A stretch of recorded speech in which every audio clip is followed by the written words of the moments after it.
Okay, it's recording. Cool, so we're live. Hello, everyone. I'm Adam Jovic. As you may know, I am doing my Dissertation podcast, which I've named the AJ Primal Podcast after my YouTube channel. And I've got a guest here, an Hello. old friend of mine, Jack Harvey, who owns his own YouTube channel, who he's kind of I'll let you talk about it in a minute, mate, but obviously he's a Thank you, producer buddy. of a little bit of commentary style gaming content himself and podcasting.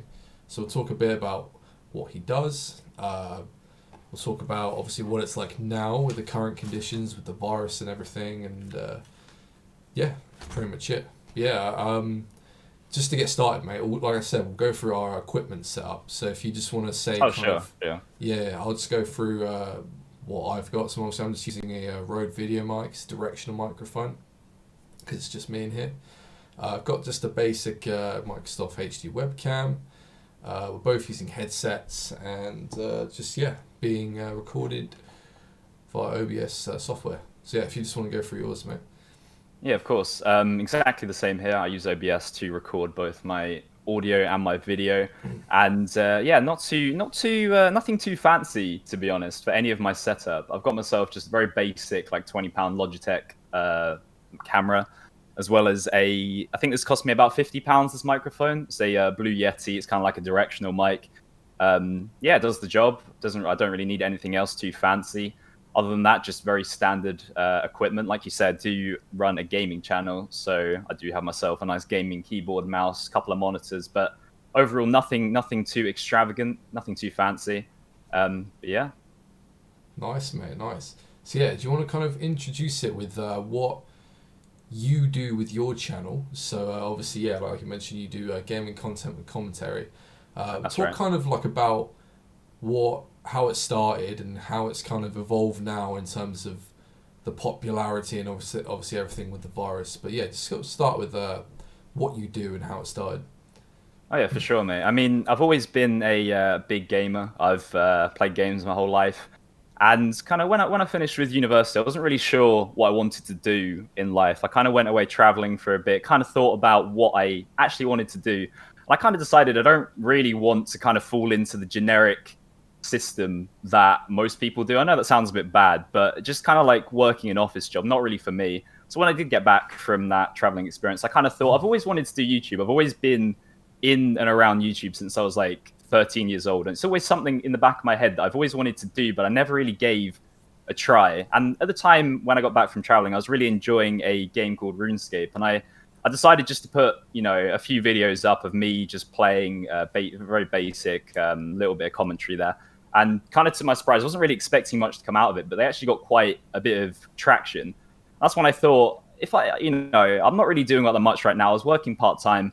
I had quite a Yeah. lot of free time just to kind of go for it and just to see if I could make it work. And maybe about 6 months down the line now, I've got over 8,000 subscribers. And before the virus hit, I could make a fairly sustainable living from it now. Currently, it's not in the best of states because obviously the virus has kind of messed everything up. And the way that I make money from my YouTube channel is through advertisements. And because right Right. now no one's advertising at all, because of the virus, who's Yeah. gonna, no one's really selling Yeah. anything. I'm making maybe like a fourth of what I was before it hit. So, it's not in the best of states, but I'm still going. It's something that I do Yeah. really, really enjoy. And yeah, I mean, the money is a bonus, I suppose. But yeah, so that's kind of how I got into it. I also do a podcast on the side as well with one of my friends that also plays the game. Just to everything to do with the game, really updates the kind of state of the game. Just usually try and get one of those in weekly as well to my regular uploads on my channel. So yeah, that's basically what I do. Do you think it's kind of weird how you'd expect that with everyone being effectively under house arrest and looking for stuff to do, being bored, consuming a lot of online content, you would have thought most people would think that your ad revenue would be skyrocketing right Oh now yeah, for because of sure. I all the mean, incoming views. But what? exactly that. That's whenever I tell, because my family know what I do, and whenever I talk to them about it, that's exactly what they thought. Right. Because for a lot of people, or for a lot of people's jobs, this isn't ideal. You know what I mean? It's kind of effectively halted what they can do. But for me, when I say, I sit at home and I make videos on YouTube, they're thinking, oh, you're going to be Got rolling more it. time to Everyone's do at it. home. Everyone's going to Exactly. be Yeah, I got watching. Yeah. plenty of time. But sadly, even though the amount of views that I'm getting is either the same or more than before the virus hit, I'm making less money. Yeah. But I mean, like I said, it's not all about that, but it is a bit unfortunate, I suppose, because Right. I am putting the same amount of effort, if not more, into my content recently because I have had the time Yeah. and I'm not much kind of drive behind it. Yeah. So. Yeah, and I understand. I mean, I suppose it's difficult for people to understand the concept of how ad revenue works. Obviously, you Oh upload yeah, all for your sure. stuff to YouTube. Do you think kind of like, did you notice like a spike in views as the what do you call it, the lockdown started to sink in and people were watching content more online, or was it more or less just steadily the same? Like, did the Um, loss of ad revenue make up for it in more views, or did it just kind of? I would say I got marginally more views, and I'd say I noticed that people were watching videos closer to when I put them out, as opposed to more spread out. So it would be like I'd upload a video, and there'd be Right. a lot bigger of a spike initially, because I suppose people are just about, to watch it straight Yeah. away, as opposed to before. I'd say it'd be more of a consistent but steady amount, like over the course of maybe a day or two after the video goes out. Whereas now it's more of a big spike, and then just a kind of once everyone's watched it, it kind of Yeah. goes down until the next one's uploaded. Yeah. So yeah, I'd say I'm getting more views, but nothing crazy. Because I suppose what the kind of dilemma is every other content creator out there is also in the same position as me. They also have more time to make videos, and therefore there's more There's an there's more abundance of choice for the content. viewer. Yeah. Exactly. And so they might choose to watch someone else's video with their time as opposed to mine, because there's so much variety right now because of how many people are in the same situation as Right. me. Yeah. So it's kind of a win-loss, you know what I mean? Like, it's kind of like a give take. Yeah. But I wonder yeah. what you mentioned there. Obviously, how the surge in views after you've made your uploads a lot quicker now. I suppose that's because people have the kind of instant, immediate free time just to be able to hop on YouTube, for example, and just go on Oh their yeah, for sure. subscription list and have a look. They're not Yeah, for waiting to sure. come home from work or Yeah, exactly that. yeah, yeah, It seems right now, it doesn't really matter at what time I upload a video. Before, I'd always try and yeah, stick to like a maybe for my type of content 9-10 GMT, because a lot of my audience are American, and so that's roughly yeah, around the time where they're starting to come home from work and school. Whereas right now, as long as it's sometime in the afternoon, it's fine, because all the Americans are up. It's the morning, and what a lot of people do on YouTube, you can click a little notification bell on people's channel that you like, which gives you a notification to your phone that someone's uploaded a video. So I suppose a lot of people are getting that. And previously, if they were at work and they saw that notification, they can't do anything about it because they're at work or school. Whereas now, because they're at home, they can just click and watch that video straight away. So yeah, yeah, so it does benefit me in that way. I do get a lot more views initially. yeah. That makes sense. I suppose it's kind of like for people who have an income through other means. Say they sell merchandise, so they do what's it called, like Patreon schemes or something. They Yeah, probably haven't yeah, been too affected, I'd imagine, because they still have that steady. yeah. Maybe people's disposable income has become a bit more scarce now, so maybe Yeah, not. so perhaps some people have Yeah, cancelled those kind of subscriptions, but people who for rely them, it's solely on ad revenue, it's different, I yeah, suppose, isn't it? yeah, it's a lot different because it's very random. You don't really have much control, and even before the virus hit, it's very evident how much you can make at different times of the year. So towards Christmas time, YouTubers make a lot more money because obviously it's Christmas coming up, loads of people advertising, so it's a Yeah, prime month. Whereas in January, that's a very low month a lot of the time. Like I'm talking maybe less than half. Even if you're getting the same amount of views, you'd be paid half than you would in December for getting that same amount of views, because there's just less. No one's really advertising. You know what I mean? No one has that much money. No one's really why spending would it. they be advertising? No one's really going to be selling Exactly. Yeah. products, or holiday makers aren't going to be selling destinations, are they? No. So No. yeah, it's Exactly. So at the different whole times of the year, market's it's kind of up and come to a down all the time. standstill. Yeah, But that's a very yeah, good point with the whole kind of like Patreon type thing, because if people have it's a certain amount of consistent, right? Patreons, Yeah. it's kind of money that is going to come in every month. And Mm. like you say, because of the virus, people may choose to stop doing that because they don't have as much disposable income. But regularly, that is a lot more of a kind of consistent, stream of income coming in, as Mm. opposed to ads, because it's very random. So Yeah. And another thing along those lines as well is YouTube likes to be very, very random with their choice of what can get like what content is allowed to have ads on as well. You have to be very careful to make sure that what you're putting out there. It's not too bad for me because I just do kind of like gameplay videos with commentary. So unless I Yeah. was kind of like screaming obscenities everywhere, then Yeah. maybe I wouldn't get Swearing ads all on my over the video place. Yeah. is because advertise on that. Yeah. But for a lot of other people, they have to be very, very careful of what they do because you could put hours and hours and hours of work into a video. You could upload it, and within an hour, it gets demonetized. And so all Yeah. that work that you've put in, you could spend a month on a video, and if it gets demonetized, there you go straight away. You've just kind of lost all your hard I work. was You know what I waiting mean? to get into Especially if that you rely actually. on that money. Yeah. Yeah, I was waiting to get into it because obviously, one of the talking points I'm making in the written portion of the dissertation, rather, Yeah.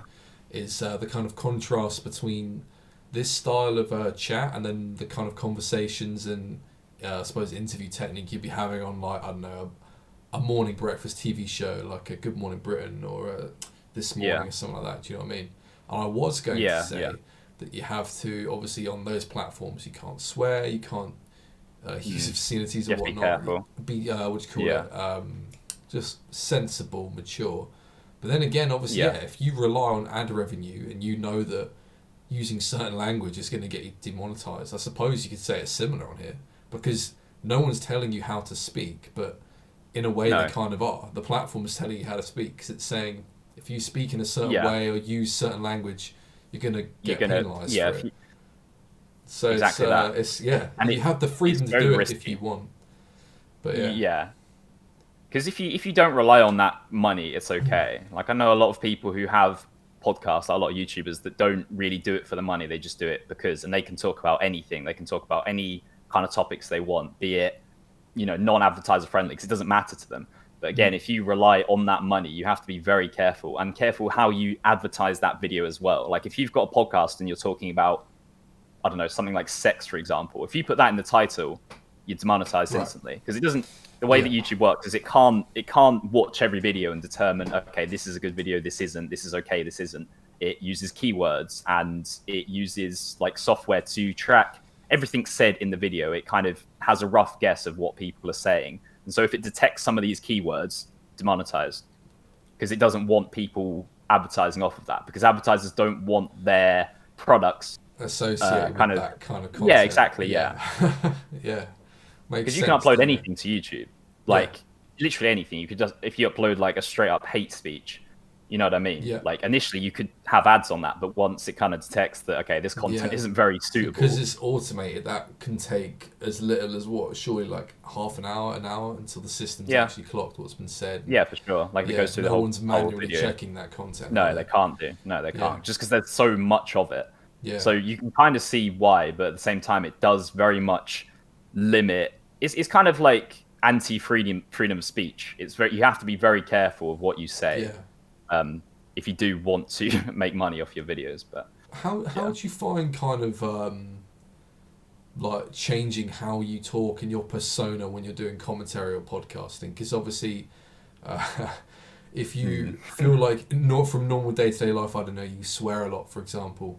You oh have yeah, to yeah, really think about the language you're using, even though it's in a podcast context. It's just normal yeah. 'Cause it's more of a conversation, right? conversation. Yeah, Yeah, yeah, exactly. yeah. So But I I would suppose, say it's easier to fall into it definitely in a podcast as opposed to like a commentary on a video, because like you say, we're just having a conversation, and in conversation sometimes you swear, you know what I mean, you're not really yeah, thinking all that much about it. But yeah, I think yeah, to answer kind of that question, you have to almost put yourself in a different mode, you know what I mean? Like if you're thinking about, if you're talking to a parent or I don't a know, a child, teacher or something like that. yeah, Yeah, you're almost kind of in that mode so that they don't just come out. So yeah, you just got to be kind of mindful of it. But once you've done it enough, it becomes easy. At first, when I started doing it, like I said, when I started doing those podcasts, it did slip out every now and again. You know what I mean? yeah. As it does. But after a while, you just get good at almost censoring yourself Yeah, because it's not a because bad you. skill to pick up, I suppose, is it? Just minding your No, language yeah, a little it's bit. it's it's it's Yeah, almost like, yeah, you're almost like not entirely, but you're almost like a different person around the people Mm. that you're speaking to. And so when you're in this kind of mode, you know certain things to say and not say. You know what I mean? You know Yeah. how to say them, and all that kind of thing. Like whenever I do podcasts or videos, I'd say I put bit more inflection in my voice. Whereas if I was just having a normal conversation with a Yeah. friend, it would, you know what I mean? It may be a bit more Yeah. Yeah. monotone. I've But noticed that from listening to some of the content. yeah, for sure. Your gaming commentary compared to your podcast commentary is a lot different. One's more almost like color commentary, like you see in sports, if that makes sense, like the Yeah, way you're yeah. talking, and then the other's obviously the more lax, natural, uh, just Oh conversating yeah, with a for sure. friend kind of language. Yeah, Because if I was trying to keep up the kind of voice and energy in the gaming videos as exhausting, I do, surely. I'd be dead after it. Yeah, Because I mean, yeah, a lot of the stuff I say in those gaming commentaries as well is scripted. Because I know what I'm going yeah, to say beforehand. Whereas on yeah. podcasts, it's just very It's free free flowing. flowing. It's Yeah, just, you know what I mean. So yeah, yeah, 100%. there's a lot more pauses, a lot more stutters, that kind of thing, and that's Do you, okay because you can't have a perfect podcast for like an hour. yeah, It can't happen. no, of course not. Do you think it would Yeah. be easier or harder if you had a company managing your content? Like, I don't know, what was the one back in the day? Was it Machinima? I don't know if they were a Machinima. distributor, or if they were like a They were, what's the best way to describe Machinima? They were essentially a partner program. They were the yeah, ones that kind of managed your ads and they took a cut from it. Whereas yeah, these days, YouTube just does it for you. You don't yeah, need a kind of third party company. I mean, in a way, I suppose, because they could probably sort out any issues that you had. Say, if you did get demonetized for nothing, you could go to them and they would sort it out for you. yeah, But a lot of the time, I've heard, well, they don't really exist as much now, but back in the day, people didn't really like those kind of companies because they took a big kind of split took a of cut. your Yeah, earnings. Yeah.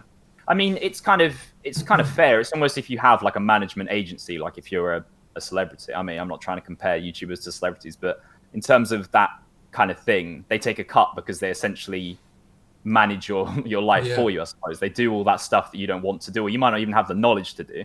Like if you manage to somehow find yourself in some trouble, maybe you, I don't know, for a part of your video you took some copyright content you didn't yeah, realize, copyright claims. they they could sort that stuff out Yeah, for you, whereas you might not necessarily have the knowledge or the time to be able to do so. So I suppose that was an advantage of them, but these days it doesn't really exist anymore. I I was going to suppose say, they've kind of died out a bit. I don't know what the process is now, but say you did get a copyright claim. What can you do from your end? You just deal with it yourself and try and You get it would, revoked or yeah, appeal. you would have to. I mean, it depends on what it would be. I mean, for me, the most likely thing that it could be is like some audio. Like perhaps if I Mm. used a song that I thought was copyright free and then wasn't, you can appeal it, but a lot of the times it doesn't really come out. Like it takes a very long time for YouTube to look at it, and by that time the video's probably already been out for a couple of weeks. You would have already lost the money that you would have made on it because obviously you get the views, you get the majority of your views in the first couple of days when the video goes out. So yeah, you can try and sort it out yourself, but a lot of the times you kind of that's just kind of like a written off video if it gets claimed. Mm. And obviously all that money that you would have made goes to whoever claimed it. A lot of the times as well, it's automated because obviously people can't sit through and look at every single video. So Right. if they detect some copyrighted audio, it will instantly put a claim Yeah. on it because it thinks it's theirs. It's a shoot So first, ask questions later policy, really, isn't it? Like, it yeah, just yeah, you don't get a it's a very chance to defend yourself before you're no, penalised. Do you know what I it's mean? almost guilty. It's the opposite. It's the Yeah, what's the guilty saying? You until know, proven innocent. It is now, isn't it's it? yeah, Instead yeah, of exactly. innocent until proven guilty. Yeah, But yeah, it's you true, can isn't it? kind of see why because, like I said, you can't go through everything, and so Yeah, it it's is. just too much It's of a it. system that works for a lot of the time because some people genuinely just do upload like full films or songs that they don't have the the rights to be able to to use, and so for people like that it works because it just gets rid of them. But when you're kind of like you're just trying to make a humble living on YouTube and you're trying to use because a lot of the times as well the laws on fair use are they're not set out in stone. There's no kind of rule. A lot of people Mm. say you can use 10 seconds of copyrighted audio and you won't get claimed. Some people say you can only use 2 seconds and anything more will get claimed. I've seen people use sound effects from like movies and stuff and they've been claimed like literally 2 second sound effects Yeah, and it's been claimed because it thinks it's that film or whatever you've taken it yeah. from. So yeah, you have to be quite careful with what you use in your videos. Do you think Well, that people are is if you want to make using money. partners as kind of like an extra defendant almost to their case when these things pop up? Because correct me if I'm wrong, but can't you kind of use your partner as almost your, excuse me, a lawyer effectively when you get a copyright claim or something similar? I Yeah, don't I know mean, they how would it sort it works. out for you. Yeah. Yeah, they would. You'd go to them and you'd say one of my videos has been claimed, and they would try and sort it out.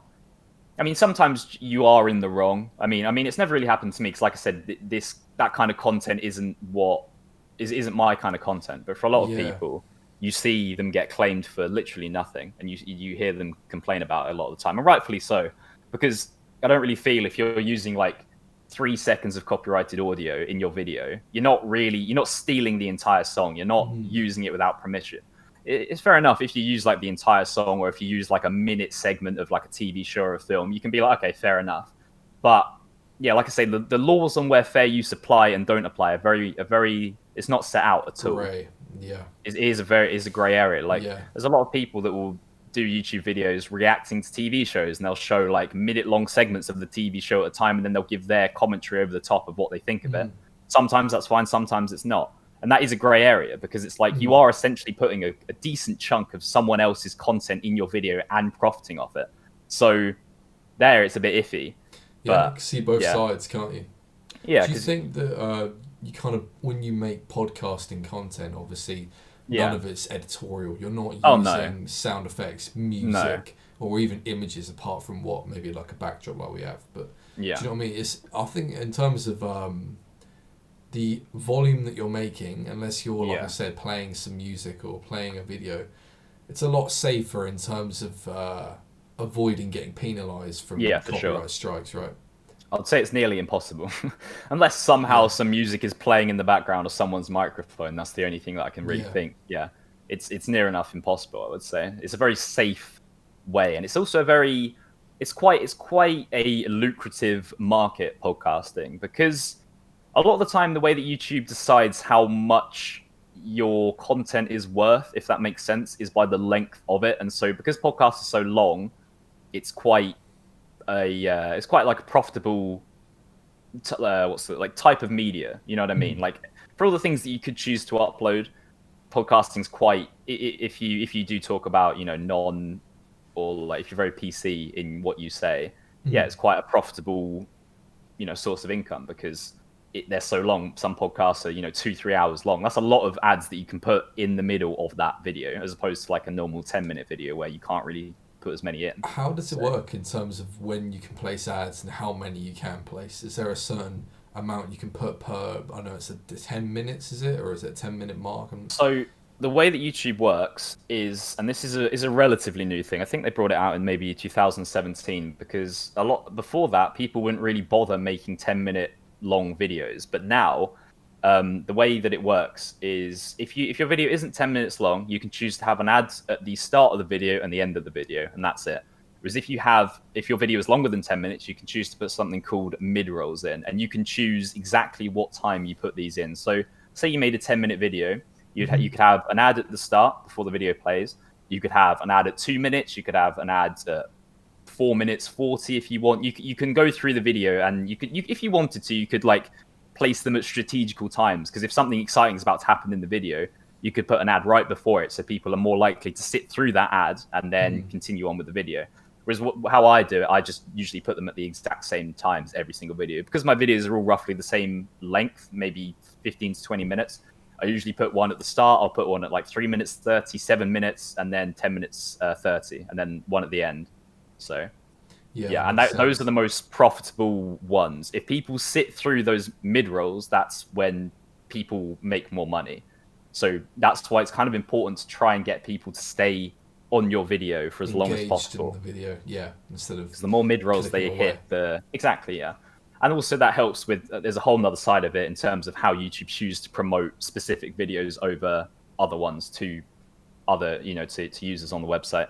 And one of the metrics they use is watch time because if people are if there's a 10-minute video and people are only watching 2 minutes of it, because YouTube can't quantify what a good video is, it chooses all these metrics Yeah, to there's nothing decide to what measure one it is. with apart from the No, stats, because right? Yeah, it's subjective, yeah. And obviously yeah. YouTube's not it uses the algorithm that it uses goes through a bunch of different things, like I say, one of them being watch time. And if it sees a lot of people are choosing to stay to the end of a video, it decides that's a good video, and so it's going to promote that to other people Yeah. because it thinks that's what people are wanting to watch right now.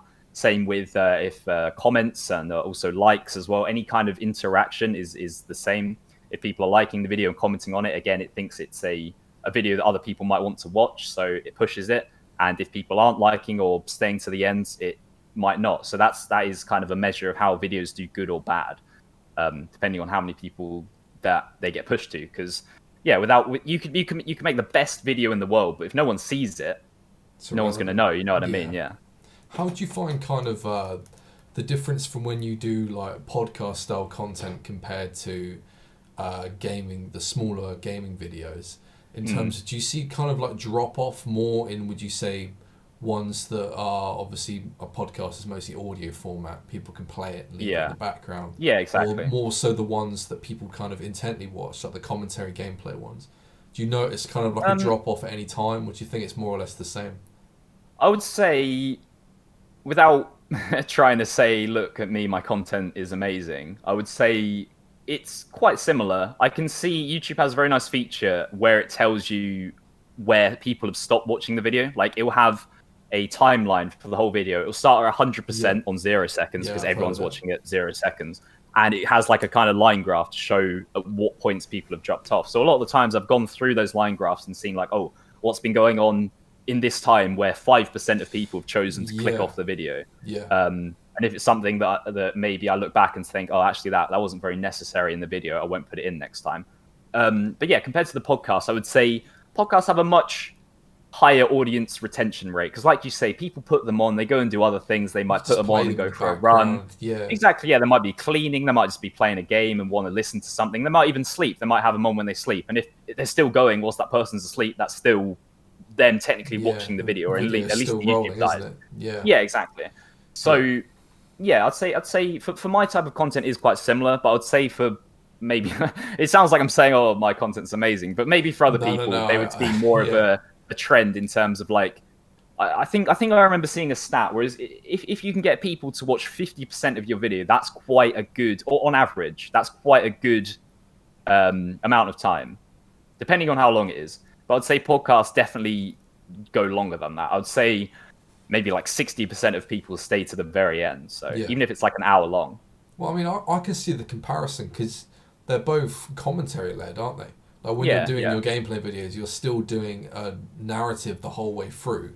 Like there are points where you're not speaking, where it's just music or sound effects being like, it's constantly led by your commentary. So yeah, exactly that. Yeah, in a way, you can kind of see where the the successful sort of niche of your channel is coming from, is from the just commentary aspect of it, as opposed to what people are seeing. It's what they're hearing. It's the content, the conversations, or how you're narrating it, what you're saying.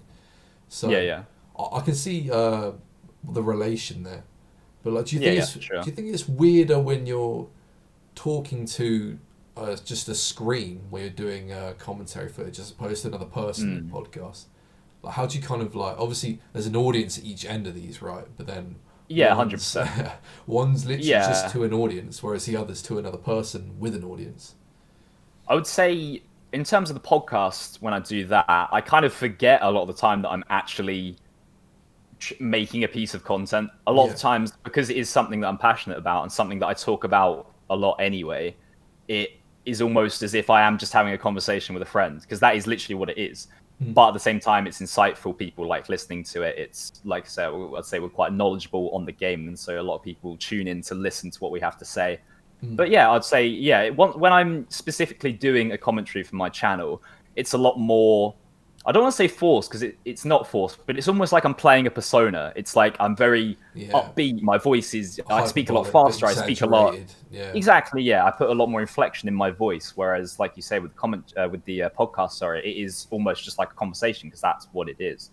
It would be like I was having it anyway, without the recording, if you know what I mean. So it's a lot more natural. It's a lot more free flowing. I think that's what people like, is the authenticity. Yeah, people like these days. People like sitting realness. In someone's Exactly. Yeah, you're almost joining them for the conversation, especially if you're very interested or knowledgeable as well about the content. You can almost think about what you'd say in that situation in your head. It's very thought provoking. Whereas a piece of content I would make for my channel, it's purely entertainment. You know what I mean? It's more so it's not to get people thinking. Whereas a podcast is more stimulating, I would say.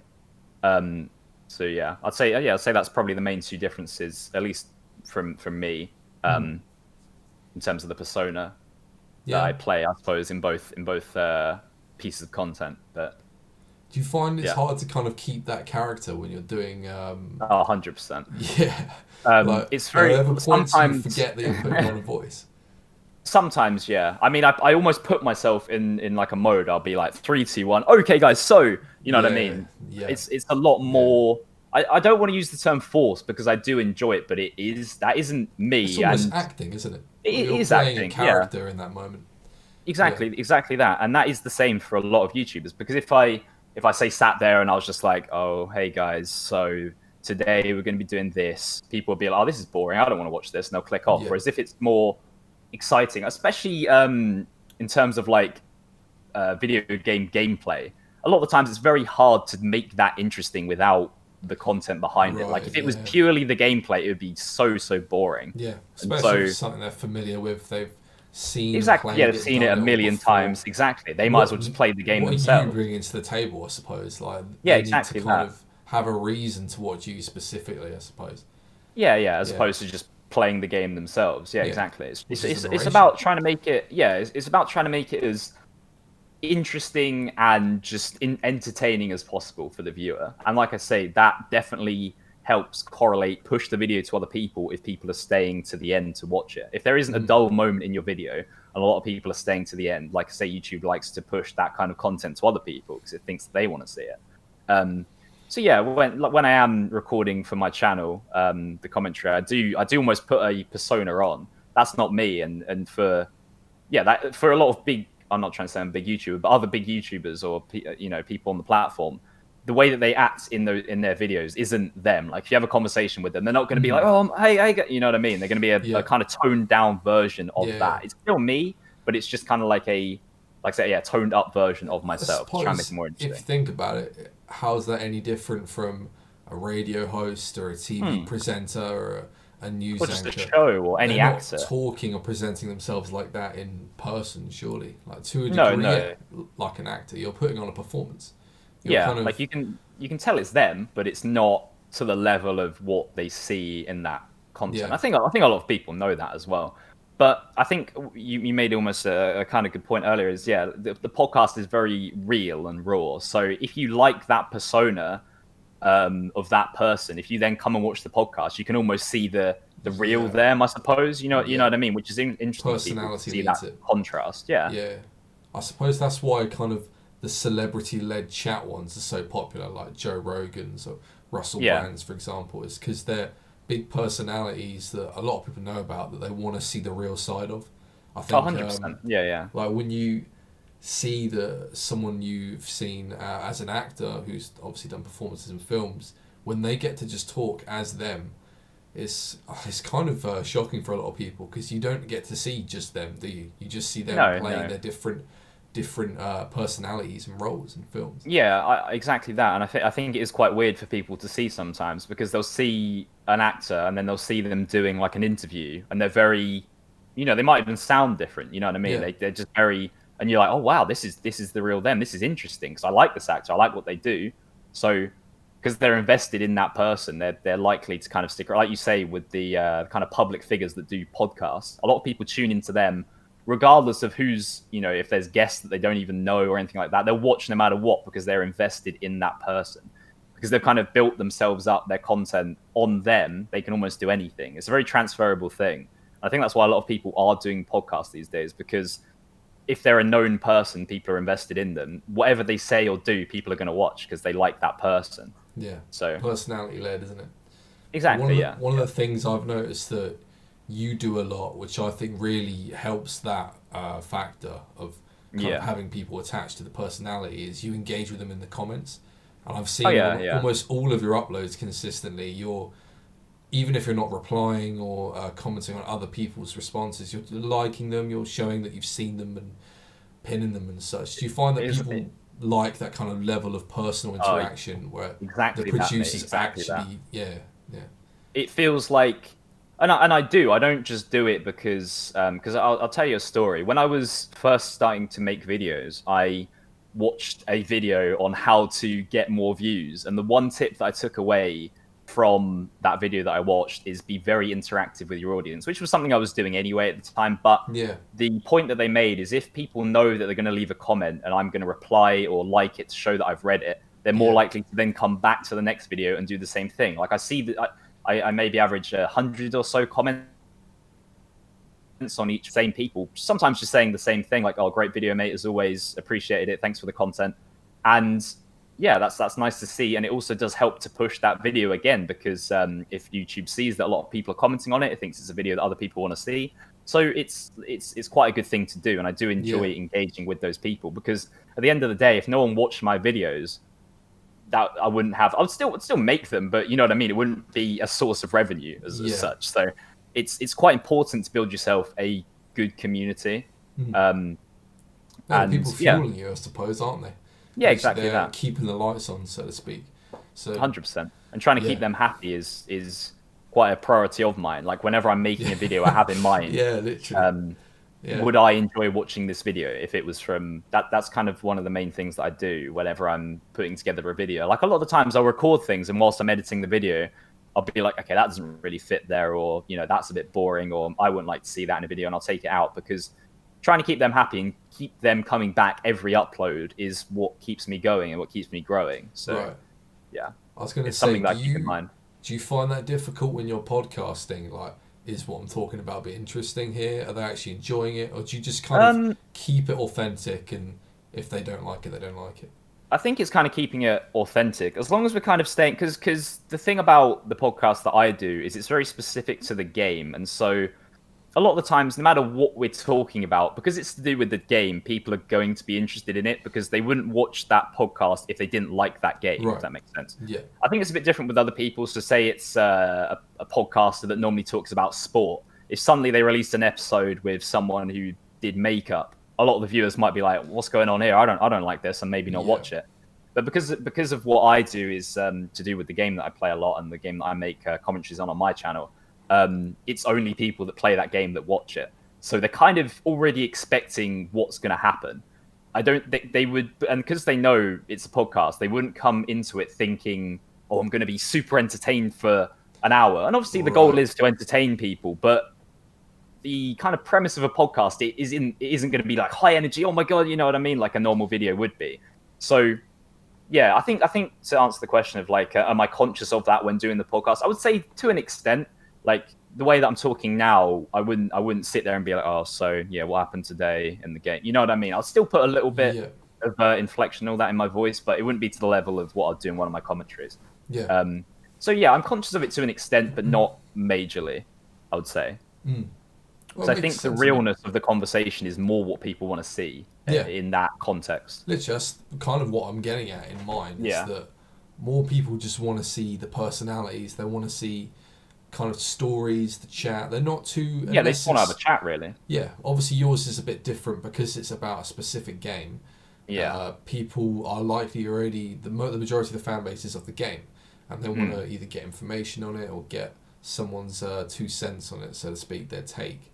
But Yeah. more Yeah. personality-led ones can literally talk about anything. Like the Oh yeah, ones for that sure. are 100%. hosted by celebrities could They talk can have about all anyone on. manner of things. Yeah, and have Yeah. anyone on almost because it's almost like what's being said's not the point. It's irrelevant. It's just Yeah. just getting to know the person and seeing what the person has to say. Exactly, because a lot of the times, if they do have guests from different kind of walks of life, sometimes the host might have a particular story about that particular walk of life that people are going to be interested in, regardless of what it is. You know what I mean? Just because they like that Yeah. person. So it's exactly that. If you, I can't remember the saying, but I remember a YouTuber saying like, if you build yourself up on your personality, you can do anything because people are going to come back. You could do cooking shows, you could do tutorials and stuff because if people like you as a person, they're going to watch. Whereas if people are purely there for the content, I suppose, in the background, then maybe it wouldn't be as successful. Because I do see a lot of the times people do try and switch up their content, like they build themselves up on a specific thing, and then they try and do something completely different, and they're confused as to why they're only getting maybe a tenth of the views that they used to, and it's because people don't really care. They're subscribed or whatever. They keep coming back for that specific content. Like right now on my channel, if I was to make something completely different, if I was to make like a fitness video or something, it would get, like I say, maybe a tenth or a 15th of the views of than my regular uploads do, because people aren't subscribed for that. They might not be interested in that. I mean, who knows? Maybe not, but that's what I would reckon would happen if I did do that. No, it makes sense, especially because the podcast is tied with the game. Yeah. If either one of those start to stray off, then people are going to have a reason to keep watching it, right? Like, there's got to be either the attachment to the creator or the personality still, or it's just, I don't know, maybe it aligns with one of their other interests by chance, or it's just engaging to watch. But I suppose if you've lost that initial, I suppose, the genre of it, obviously you do yours about a game called RuneScape. Do you think if you change to another game, people would start to drop off, or do you think it would be worse if you just went to a different genre entirely, like fitness, like you said? I think personally, and this might be just because of the specific type of game that it is, I think if it was anything else other than RuneScape, people wouldn't watch. I mean, like you say, people might cross interests with, so say, like I said, if I did do another game, or if I did do a fitness one, there might be some people that watch the RuneScape one that are also interested in that, and they would watch it, but it's kind of unlikely. The reason why a lot of them are there is because they just play that game. They just like hearing about that game. So like you say, if something randomly came out from us of a different game, it would definitely not do as well. And a lot of people wouldn't be particularly happy either. Yeah, that makes sense. That's what they've subscribed for, I suppose, isn't it? Yeah, and you almost run the risk of people being like, oh, this isn't what I subscribed for, and then unsubscribing. Even if you're planning on doing more of the RuneScape stuff, if they see other types of content in their sub box, they might not want that there, and they might unsubscribe. So that's the kind of risk that you run if you do try and change your content up a bit. And that's why a lot of people are scared to do so.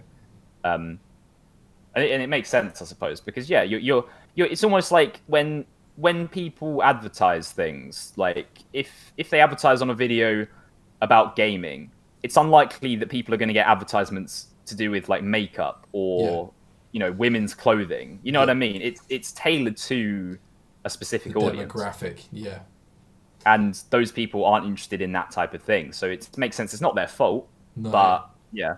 This is how marketing works, I suppose, isn't it? Yeah, exactly. Yeah. It wouldn't be logical to try and target an audience that isn't designed for what you already have. Do you think it's more of a risk if... Oh, sorry, go ahead. Oh, sorry, no, I can't remember what I was going to say. You go ahead.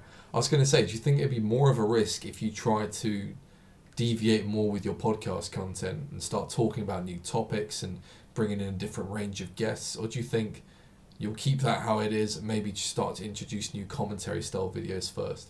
Like, what do you think, if you were to make a change, what do you think you go for first? I would say the commentary videos, because it's more built up on personality rather than the game. I mean, people do like the game, but I think because I put that extra side of me into the commentary videos, if I did the same thing on another game or maybe anything else, maybe people would choose to watch because they like the commentary. Whereas with the podcast type of style, they can't really join it because the podcast, like you say, is almost like a chat. If they have no idea about the topic that you're talking about, they can't almost engage with the chat. They'll just kind of be listening to it, but not. It's almost like when you're having a conversation between three people and two of them start talking about like a TV show that you have no idea what's going. You know what I mean? Like if you haven't seen the TV show, you literally just have to sit there and wait till they're done. Because you can't contribute anything because you don't know anything about it, and that's not your fault. But the same kind of thing I would say is true with podcasts. Like if all of a sudden you're subscribed to one that, you're going to be able to engage with the content, like it's a game that you play, and all of a sudden it's about fitness or makeup or something, you're going to be there like, I've got no clue. You could try and watch it, but you probably wouldn't be particularly interested because you're not really interested in that type of thing. So if I was...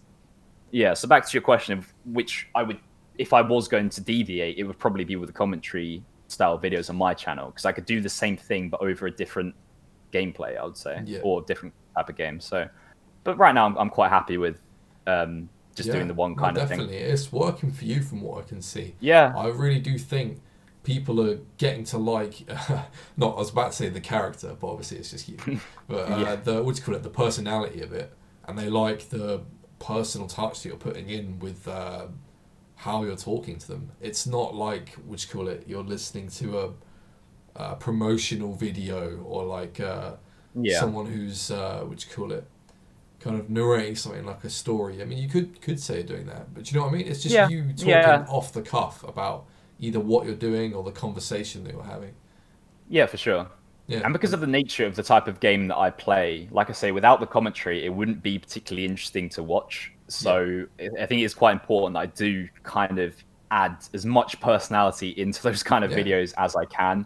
Because if people like the game and then they like the person, that's a perfect match. You know what I Oh, mean? They're 100%. gonna Yeah, be interested in it. They're gonna come back. yeah, And yeah, so I think, like I say, I'm gonna stick with kind of just doing the one specific thing that I'm doing, because I've seen a lot of people when they try out YouTube, they'll do all kinds of things, and this might be true for someone who's I don't know, trying to make a new podcast or something like that. They might be thinking, oh, what do I do? I'd say kind of like a good thing to do for new people doing podcasts would be to just kind of target one specific audience and almost do it to death, because you're going to attract those yeah, kind of people that are interested in that specific thing, because every time they come back, they know they're going to get the same topic almost, but maybe with a different person.